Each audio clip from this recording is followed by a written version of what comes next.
আমাকে একটা দলিল দিবেন, খারেজি তোকমা দেওয়ার আগে একটা দলিল দিবেন। দলিলটা হচ্ছে, আমাকে একটা দলিল দেখাবেন যে নবী সাল্লাল্লাহু আলাইহি ওয়াসাল্লাম 23 বছর তার নবুয়তি জীবন, আবু বকর সিদ্দিক তারপরে খিলাফত চালিয়েছেন প্রায় 2 বছর, উমর ইবনুল খাত্তাবের প্রায় 10 বছর, উসমান গনির প্রায় 12 বছর। এই যে খোলাফায়ে রাশেদার স্বর্ণযুগ বলি না আমরা, নবীর যুগ এবং সাহাবীদের যুগ, খোলাফায়ে রাশেদার যুগ, এই পুরো যুগে মুসলিমরা দাপটের সাথে বিশ্ব শাসন করে বেড়ায় নাই। একজন মুসলিম শাসক ইহুদি এবং খ্রিস্টানদের সাথে বন্ধুত্ব করে ওদের সাহায্যে চলেছে, একটা দলিল দেখাবেন না। মুসলিমরা যতগুলো যুদ্ধ করেছিল রাসূলের যুগে, কোনো একটা ব্যাটলে কি নবী সাল্লাল্লাহু আলাইহি ওয়াসাল্লাম ইহুদিদের কাছে গিয়ে বলে সাহায্য করো, আমাকে সাহায্য করো, আমাকে অস্ত্র দাও, আমাকে অস্ত্র দাও, আমাকে ফাইন্যান্স দাও?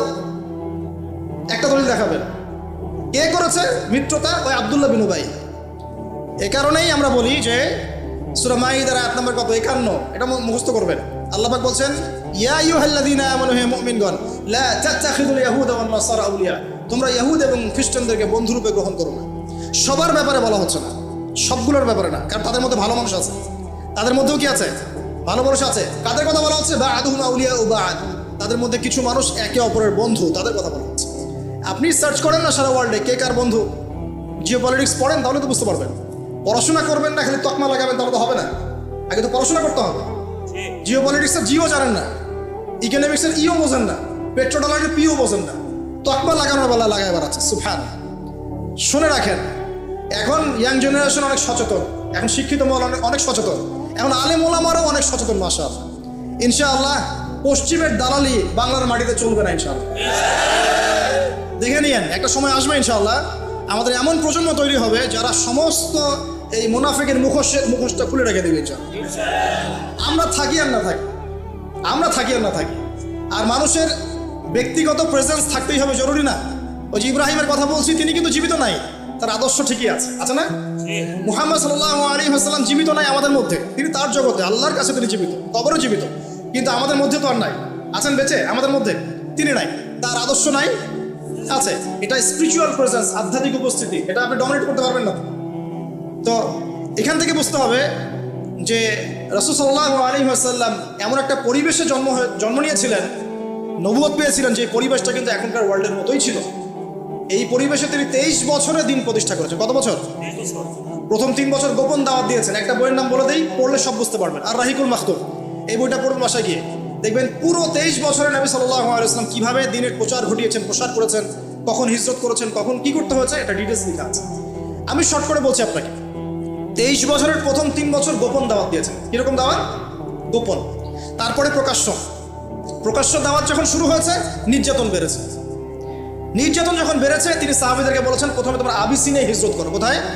আবিসিনিয়া মানে ওই যে ইথিওপিয়া, ইরিত্রিয়া, যেখানে বাদশাহ নাজাশী ছিলেন, যিনি একজন ভালো খ্রিস্টান ছিলেন। যে বললাম ওদের মধ্যে ভালো মানুষ আছে, খ্রিস্টানদের মধ্যে ভালো মানুষ আছে, জিউসদের মধ্যে ভালো মানুষ আছে, কিন্তু তারা নয় বা'দুহুম আউলিয়া ও বা'দ, যারা একে অপরের বন্ধু।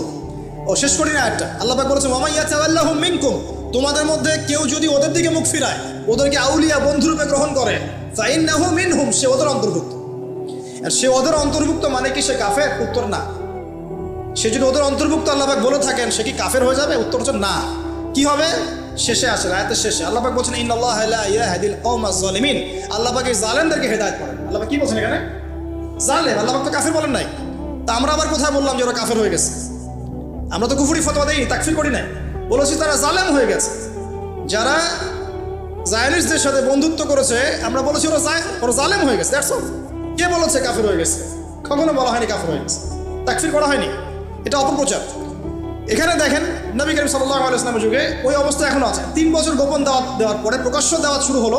এবার নির্যাতন বাড়ার পর প্রথম হিজরত আবিসিনিয়ায়, তারপর তায়েফবাসী ইসলাম কবুল করে নাই। তারপরে এই যে ইয়াসরিব, মদিনা থেকে 6 জন যুবক এসেছে, তাদের হাতে ইসলাম কবুল হয় যখন, তিনি হিজরত করে চলে গেলেন বায়াতে আকাবা উলা এবং কুবরার পরে। প্রথমে 6 জন, তারপর 12, তারপর 73 জন। 73 জন পুরুষ, 2 জন নারী, মোট 75 জন। মানে 75টা পরিবার ইসলাম কবুল করলো মদিনার, তারপর তিনি মদিনায় চলে গেলেন।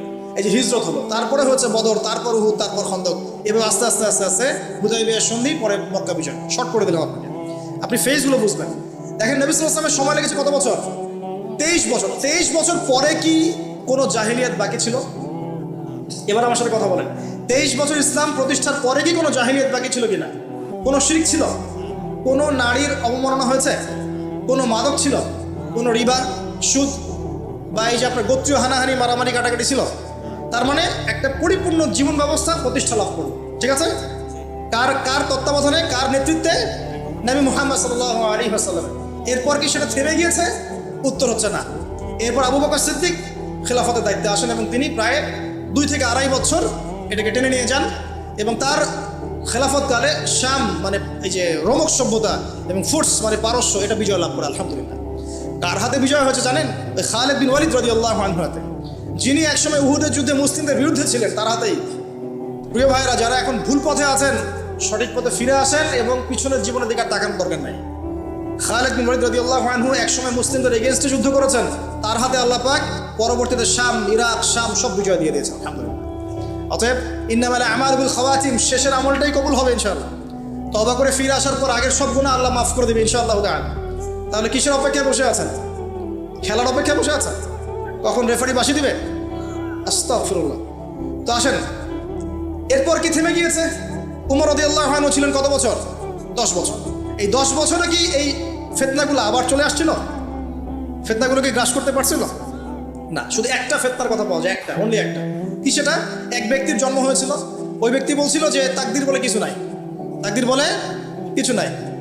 তো হ্যাঁ, সবই কর্মের স্বাধীনতা। তো তাকদির বলে কিছু নাই, এ ব্যাপারে একটা হাদিস পাওয়া যায় যে যারা তাকদিরকে অস্বীকার করে তোমরা তাদের কেউ অসুস্থ হলে দেখতেও যাবে না, তাদের কেউ মারা গেলে জানাজার নামাজও যাবে না। তো এরপরে ওই ফিতনাটা দমন করা হয়। আর একজন ব্যক্তি বের হয় যে বলে যে তাকদিরই সব কিছু, কর্মের কোনো স্বাধীনতা নাই। এবার উল্টা, ঠিক আছে? এই ব্যক্তি চুরি করেছিল। কি করেছিল? চুরি। সে এসেছে, তার এখন বিচার হবে। সে বলছে যে আমি তো একা একা চুরি করি নাই, আল্লাহ পাক তাকদিরে লিখেছিলেন তাই চুরি করেছি। কথা বুঝতে পারছেন? উমর রাদিয়াল্লাহু আনহু বলছেন হ্যাঁ, খুব ভালো কথা। তো যে আল্লাহ তোমার তাকদিরে লিখেছেন তুমি চুরি করবা, সে আল্লাহ পাক আমার তাকদিরে লিখেছেন আমি তোমার হাত কেটে ফেলবো। এবার তার হাত কেটে ফেলা হবে। এই একটা ফিতনা, আর কোনো ফিতনা ছিল না, শেষ, সব শেষ। এরপর উসমান রাদিয়াল্লাহু আনহু যুগ আসে 12 বছর। এই 12 বছরের মধ্যে শেষের দিকে গিয়ে কিছু ফিতনা রাইজ করতে থাকে। ঠিক আছে? এই জায়গা থেকে বুঝতে চেষ্টা করতে, কিছু ফিতনা রাইজ করতে থাকে। তার মধ্যে একটা ফিতনা ছিল যে উসমান রাদিয়াল্লাহু আনহু কোরআনকে একত্রিত করেছেন না, কোরআনকে একত্রিত করেছেন আবু বকর সিদ্দিক আগে, কিন্তু উসমান রাদিয়াল্লাহু আনহুর সময়ে অতিরিক্ত যে কপিসগুলো ছিল, মানে কিছু আঞ্চলিক ভাষায় কোরআন লেখা ছিল, ওই কপিসগুলো তিনি নষ্ট করে দেন। দিয়ে এই যে আমরা যে কোরআনটা এখন পড়ি, এই যে কোরাইশি তেলাওয়াতে কোরআন, এই কোরআনটাকে তিনি রেখে দেন।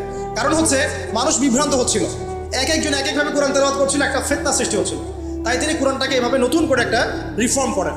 এই ঘটনাকে কেন্দ্র করে উসমান রাদিয়াল্লাহু আনহুকে কিছু বিদ্রোহীরা হত্যা করেছে। চিন্তা করতে পারেন? তার দাড়ি ধরে তাকে জবাই করে দিয়েছে, নাউজুবিল্লাহ। তো এই ফিতনাটা যখন শুরু হয়, তারপর আর ফিতনা বন্ধ হয় নাই। এরপর মুসলিম উম্মার মধ্যে ফিতনা চলতেই ছিল। এই ঘটনাকে কেন্দ্র করে পরের খলিফা আলী রাদিয়াল্লাহু আনহু এবং মুয়াবিয়া রাদিয়াল্লাহু আনহুর মধ্যে একটা রক্তক্ষয়ী যুদ্ধ হয়ে গেছে। তার নাম কি? সিফিনের যুদ্ধ। কিসের যুদ্ধ? সিফিন। তার আগে আবার জাঙ্গে জামাল, উটের যুদ্ধ হয়েছে। আয়েশা রাদিয়াল্লাহু আনহার এইদিকে, আলী রাদিয়াল্লাহু আনহার একদিকে। ফিতনার থামে নাই। এরপর তো চলতেই আছে। এর মাঝখানে কিছু ফিতনা আমি আপনাকে দেখাচ্ছি। এই যে আলী রাদিয়াল্লাহু আনহুর যুগটা চলে গেল, আলী রাদিয়াল্লাহু আনহুকে হত্যা করলো কিছু খারেজি, যারা বললো যে আলী, মুয়াবিয়া সবাই কাফের হয়ে গেছে। তো এদের হাতে আলী রাদিয়াল্লাহু আনহু যখন নিহত হলেন, তারপর ধর্মতাত্ত্বিক বহু ফিতনা চলতে থাকে। একদল হয়ে গেল শিয়া। কি হয়ে গেল? শিয়া। আরেকদল হয়ে গেল খারেজি।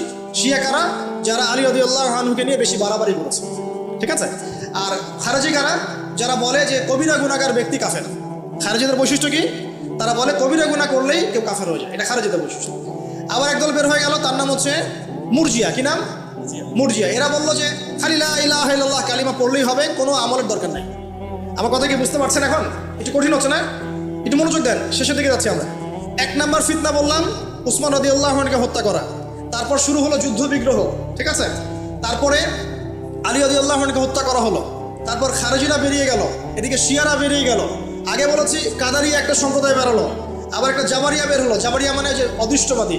তারপর একটা বের হলো, এর নাম হচ্ছে মুরজিয়া, এই যে একটু আগে বলছিলাম, মানে কালিমা পড়লেই হবে, আমলের কোনো দরকার নাই।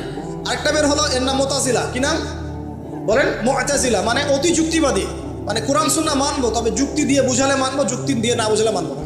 মানে অজু নষ্ট হয়ে গেছে, আপনি অজু করলেন, কিন্তু যে অঙ্গর দ্বারা অজু নষ্ট হলো এটা তো আপনি ধুইলেন না, বুঝছেন? তো এখন ওদের যুক্তি হচ্ছে যে এটা হবে না, কারণ আমার তো এখানে যুক্তি খাটছে না। তো এই হচ্ছে সমস্যা। ওরা যুক্তি দিয়ে ধর্ম মানার চেষ্টা করতে লাগলো। আরও বের হলো বিভিন্ন দল, জাহমিয়া, রাফেজি, হ্যাঁ, আর অনেক দল বের হতে লাগলো। এভাবে ফিতনা চলতে থাকলো এবং সবচেয়ে বড় কথা হচ্ছে মুসলিমদের মধ্যে যে গৃহযুদ্ধ আপোষ এটা বাড়তে থাকলো। এমনকি উমাইয়াদের সময় মানে আলী রাদিয়াল্লাহু আনহুর উপর দায়িত্ব পেয়েছেন মুয়াবিয়া রাদিয়াল্লাহু আনহু, তারপরে মুয়াবিয়া শাসন শুরু হলো। উনি 20 বছর ক্ষমতায় ছিলেন। কত বছর? 20 বছর। তারপরে তিনি ক্ষমতায় দিয়ে যান ইয়াজিদকে। কাকে? নাম শুনে নাই? ইয়াজিদকে। ইয়াজিদকে কেউ মেনে নিচ্ছে না, বহু সাহাবী ইয়াজিদের শাসন মানতে যাচ্ছে না, কিন্তু ইয়াজিদ না, আমি থাকবই, সে নড়বে না। বরং সে সাহাবীদেরকে বোঝানোর চেষ্টা করছে। অনেক সাহাবী, বড় বড় সাহাবী, তারা মানছেন না। এক পর্যায়ে ইয়াজিদ কি করেছে? মক্কা মদিনা আক্রমণ করেছে। এটা জানেন? ইয়াজিদ মক্কা মদিনা আক্রমণ করেছে এবং তার সেনাবাহিনীর হাতে হুসাইন রাদিয়াল্লাহু আনহু শহীদ হয়েছেন। অন্যায় একটা ঘটনা। ইয়াজিদ যখন মদিনা আক্রমণ করেছিল 3 দিন মদিনায় ম্যাসাকার করা হয়েছে, মদিনার মানুষকে হত্যা করা হয়েছে, সেখানকার জানমাল লুটতরাজ করা হয়েছে। ওই সময় মদিনার মানুষরা তাদের যা ছিল তাই নিয়েই ইয়াজিদের বাহিনী মোকাবেলা করেছিল। আমাকে বলেন তো যে ইয়াজিদ শাসক না? ইয়াজিদ শাসক না? তো শাসক যে আক্রমণ করলো আর মদিনার লোকজন যে ডিফেন্ড করলো, তো মদিনার লোকগুলো সব খারাজি হয়ে গেছিল? তো পলিটিক্যাল ডিফেন্ড করলে কেউ খারাজি হয়ে যায়? নাকি তারা ফ্রিডম ফাইটার? কোনটা? বরং তারাই তো সত্যিকারের যোদ্ধা, যারা অন্যায়ের বিরুদ্ধে দাঁড়িয়েছিল, তাই নয় কি? এখন পলিটিক্যাল সমালোচনার সাথে খারাজিটা একটা জুড়িয়ে দেওয়া হয় টেকনিক্যালি, অথচ এটা একটা আকীদাগত বিষয়। যদি কেউ মনে করে কবিরা গুনাহগার ব্যক্তি কাফের, তখন সে খারাজি হবে, তার আগে নয়। এখন মদিনার এই যুদ্ধের নাম হাররার যুদ্ধ। কিসের যুদ্ধ? হাররার যুদ্ধ। এটা পড়ে দেখবেন, হাররার যুদ্ধ হিস্ট্রি, যে মদিনাবাসী ইয়াজিদের বাহিনীকে দমন করে দিয়েছিল। আবার এদিকে মক্কায় আব্দুল্লাহ বিন জুবাইর তিনি ওর বাহিনীকে দমন করেছেন। এই কনফ্লিক্টগুলো চলতেছিল প্রায় 92 বছর উমাইয়ারা ক্ষমতায় ছিল। তারপরে আব্বাসীয়রা এসেছে, আব্বাসীয়দের সাথে উমাইয়াদের যুদ্ধ হয়েছে। এই যুদ্ধের নাম জাফ নদীর যুদ্ধ। কিসের যুদ্ধ? জাফ নদীর যুদ্ধ। এখানেও মুসলিমদের মধ্যে লড়াই হয়েছে, পলিটিক্যাল কনফ্লিক্ট। তাহলে মানে পলিটিক্যাল কনফ্লিক্টগুলো চলতেছিল যুগ যুগ ধরেই, এর নতুন কিছু নয়।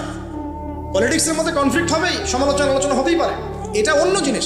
তারপরে আস্তে আস্তে আস্তে ক্ষমতায় আসে ফাতিমিরা। ওইদিকে কর্ডোভায় আন্দালুসিয়ায় আব্দুর রহমান, তার শাসন শুরু হয়। এদিকে আপনার ফাতিমিরা ক্ষমতায় আসে, পরে মামলুকরা আসে, আব্বাসীয়দের পরে এদিকে ওসমানীয়রা আসে, সেলজুকরা এসেছে, অনেক